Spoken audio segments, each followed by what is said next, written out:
Hey guys, welcome back to Quarantine Kitchen. I'm Paul. It's always great to see you.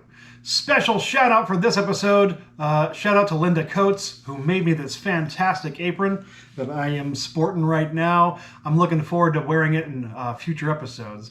And extra shout out to Allison, who brought it from South Africa over here so I could wear it for you guys. Thank you again so much. For this episode, we are going to make a sausage and kale skillet. Here's what you'll need. We'll need some sausage, diced red potatoes, a ton of kale from John and Trisha's garden, a diced onion, a lemon. Who's got the time? Our old friends, salt and pepper, a little olive oil, and of course, we'll need some garlic. Another one of those one-pan dinners.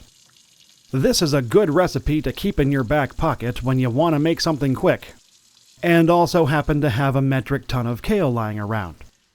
Just wash your hands and get a pot of water on the stove to boil. Dump the diced red potatoes in and mix them around a bit. Don't make the mistake I did and let them boil for too long. They only need about 10 to 12 minutes and should be somewhat firm. But while that's going on, grab the olive oil and drizzle it into a large frying pan. Let that heat up for a couple minutes and then strain the potatoes in a colander. Now, when you toss them into the pan with the hot oil, that's the sound of doing it right. Stir them around in the oil for several minutes. Mine came out too mushy than what I was going for, but it was still tasty. Anyway, grab your sausage and plop it all over that mush. Stir all that together for several more minutes. You do want the sausage to cook through. Get the diced onion and throw it all over everything. Of course, follow it up with the inevitable stirring. And then, it's thyme. Sprinkle a good amount of thyme over the entire mixture and stir it in as well.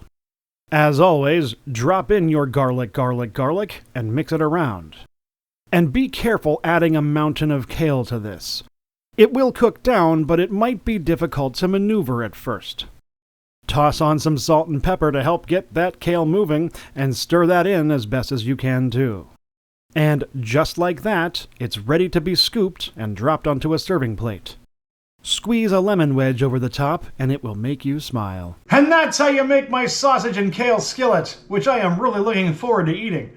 For more recipes and videos like this, go ahead, drop a like here, or better yet, you can subscribe to my channel. Just click on my face around here somewhere. This has been Quarantine Kitchen. I'm Paul. See you next time.